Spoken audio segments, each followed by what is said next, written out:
Bienvenue à tous dans la Minute Cyber, votre rendez-vous hebdomadaire pour décrypter le monde complexe de la cybersécurité. Salut à toutes et à tous. Aujourd'hui, on va plonger dans un sujet qui, je l'avoue, peut sembler un peu abstrait au premier abord, mais qui est absolument crucial pour la sécurité de nos systèmes, les attaques sur la chaîne d'approvisionnement logiciel. Et pour en parler, nous avons le plaisir d'accueillir une véritable pointure dans le domaine, Sophie Dubois, experte en cybersécurité. Bonjour Sophie et merci d'être avec nous. Bonjour Jérémy, merci de m'avoir invité. C'est un plaisir d'être ici pour éclairer nos auditeurs sur ce sujet passionnant et, il faut le dire, un peu effrayant. Ah, le ton est donné. Alors Sophie, pour commencer en douceur, et pour ceux qui ne sont pas familiers avec le jargon, pourriez-vous nous expliquer simplement ce qu'est une chaîne d'approvisionnement logiciel? On a l'impression de parler de logistique, mais appliquée au code. Exactement, Jérémy. C'est une excellente analogie. Imaginez la construction d'une maison. Vous n'allez pas tout fabriquer vous-même. Vous achetez des briques à un fournisseur, du bois à un autre, des fenêtres à un troisième.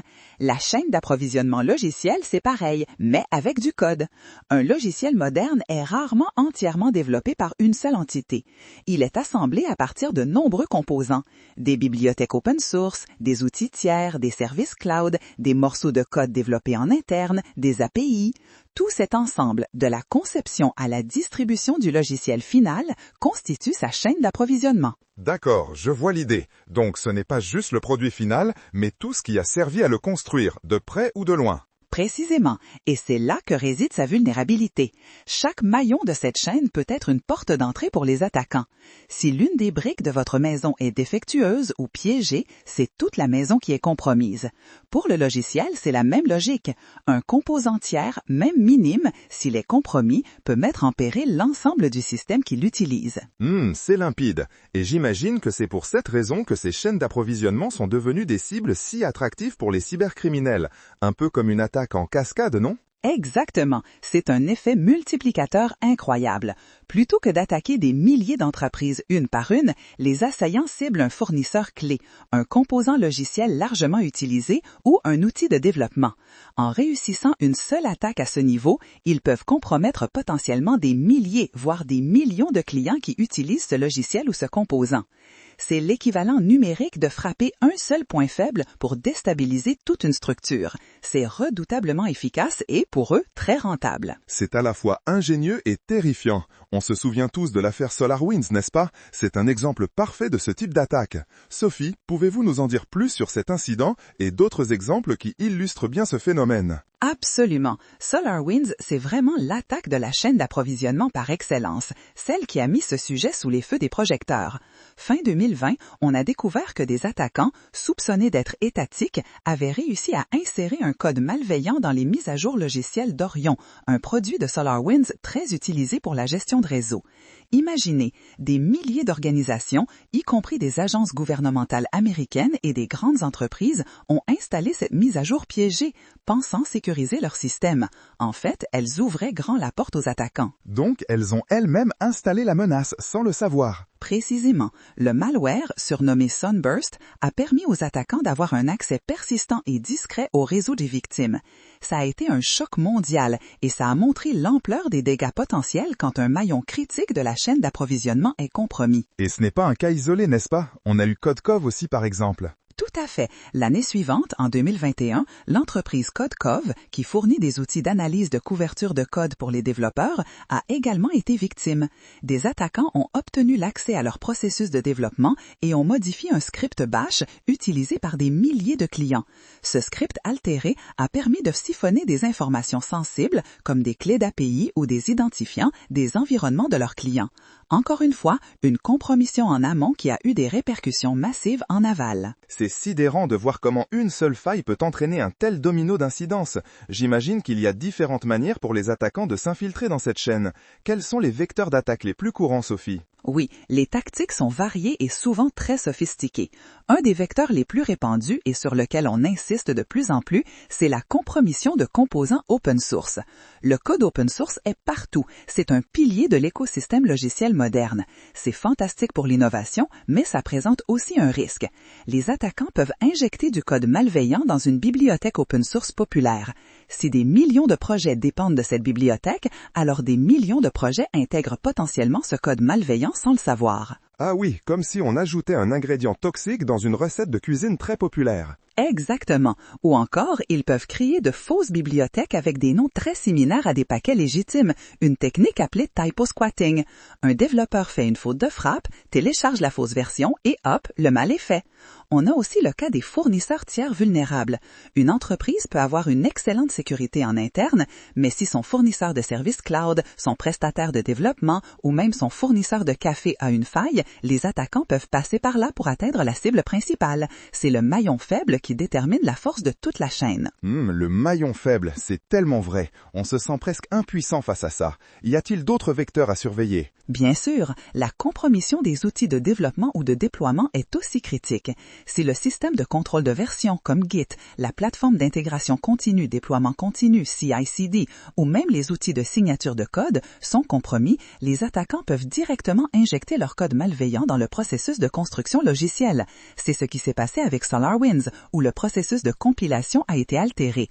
Enfin, il y a la manipulation des mises à jour logicielles, comme on l'a vu, où les attaquants peuvent remplacer une mise à jour légitime par une version vérolée, souvent via des serveurs de mise à jour compromis. Tous ces vecteurs montrent la complexité et la multiplicité des points d'entrée. C'est une vraie hydre à 1000 têtes. Mais face à ces menaces complexes, j'imagine qu'il existe des mesures préventives à prendre. Que peuvent faire les entreprises et même nous en tant qu'utilisateurs pour se protéger? Absolument. Il ne faut surtout pas baisser les bras car des solutions existent. Pour les entreprises, la première chose est une gestion rigoureuse des risques fournisseurs. Il ne suffit plus de vérifier la réputation d'un fournisseur. Il faut auditer sa posture de sécurité. Quelles sont ses propres mesures de sécurité? Est-il certifié? Fait-il des audits réguliers? Il faut poser les bonnes questions et parfois même exiger des audits de sécurité tiers. Un peu comme faire une enquête de solvabilité mais sur la sécurité en somme. Exactement. Ensuite, les audits de sécurité du code et les tests de pénétration sont essentiels, non seulement pour votre propre code, mais aussi, quand c'est possible, pour les composants tiers critiques. Il faut les scanner, les analyser, chercher les vulnérabilités. Et un outil devient de plus en plus incontournable, la SBOM, ou Software Bill of Materials. C'est un peu la liste des ingrédients complète d'un logiciel. La SBOM détaille tous les composants, les bibliothèques open source et leurs versions utilisées dans un logiciel. Cela permet de savoir précisément ce qui compose votre produit et en cas de vulnérabilité découverte dans un composant, de savoir immédiatement si vous êtes impacté et où. Ah oui, comme l'étiquette nutritionnelle d'un produit alimentaire, on sait ce qu'on consomme. Exactement ça. C'est un outil de transparence fondamentale. Enfin, il est crucial d'implémenter une sécurité robuste dans le pipeline de développement et de déploiement, DevSecOps. Intégrer la sécurité à chaque étape dès la conception plutôt que de la voir comme une étape finale. Utiliser des outils d'analyse statique et dynamique du code, des contrôles d'accès stricts aux environnements de production et la signature numérique des codes pour s'assurer de leur intégrité. Donc, on ne se contente pas de vérifier à la fin, mais on sécurise tout le cheminement. C'est une approche proactive. Tout à fait, et cela nous amène naturellement à l'importance de la surveillance continue et de la réponse aux incidents, car même avec toutes les préventions du monde, le risque zéro n'existe pas. C'est un point clé. La vigilance est un travail de tous les instants en cybersécurité, non? Que signifie surveillance continue dans ce contexte? Absolument, Jérémy. La surveillance continue, c'est l'idée que la sécurité n'est pas un événement ponctuel, mais un processus interrompu. Il faut constamment surveiller les vulnérabilités dans les composants que vous utilisez. Des nouvelles failles sont découvertes chaque jour et elles peuvent affecter des bibliothèques que vous avez intégrées il y a des mois, voire des années. Donc, il faut des outils qui scannent vos dépendances logicielles en permanence, vous alertent en cas de nouvelles vulnérabilités et vous permettent d'agir rapidement pour patcher ou mettre à jour. Donc la SBOM n'est pas juste une liste, c'est un point de départ pour une surveillance active. C'est exactement ça. La SBOM vous dit ce que vous avez et la surveillance continue vous dit si l'un de ces ingrédients est soudainement devenu dangereux. Au-delà des vulnérabilités connues, il faut également monitorer les comportements anormaux dans vos systèmes, notamment dans vos environnements de développement et de production. Un accès inattendu, une modification de code hors des procédures habituelles, tout cela doit déclencher des alertes. Et si le pire arrive, si une attaque se produit malgré toutes les précautions, quelle est l'importance d'une bonne réponse aux incidents? C'est vital. Avoir un plan de réponse aux incidents bien défini, testé et mis à jour est aussi important que la prévention. Un plan efficace permet de détecter détecter rapidement l'attaque, de contenir la brèche pour éviter qu'elle ne se propage, d'éradiquer la menace, de récupérer les systèmes et surtout d'apprendre de l'incident pour renforcer la sécurité future. Sans un plan clair, le chaos s'installe et les dégâts peuvent être exponentiels. Il faut savoir qui fait quoi, quand et comment. C'est comme un exercice d'incendie. On espère ne jamais l'utiliser, mais il faut être prêt. C'est une excellente image. Donc, en résumé, on ne peut pas empêcher toutes les attaques, mais on peut minimiser les risques et les impacts. Sophie, pour conclure, quels conseils pratiques donneriez-vous à nos auditeurs, qu'ils soient professionnels ou particuliers, pour naviguer dans ce paysage complexe? Avec plaisir. Pour les entreprises, je dirais commencez par la visibilité. Dressez l'inventaire de tous vos composants logiciels, y compris les tiers, la fameuse SBOM. Évaluez et réévaluez constamment la sécurité de vos fournisseurs. Implémentez des contrôles d'accès stricts à vos environnements de développement et de production. Automatisez au maximum les scans de sécurité dans vos pipelines CI/CD. Et surtout, formez vos équipes de développement et de sécurité à ces risques spécifiques. La sensibilisation est clé. Des conseils très concrets, merci. Et pour nous, les particuliers, on n'est pas développeurs, mais on utilise tous des logiciels. Excellente question. Pour les particuliers, c'est plus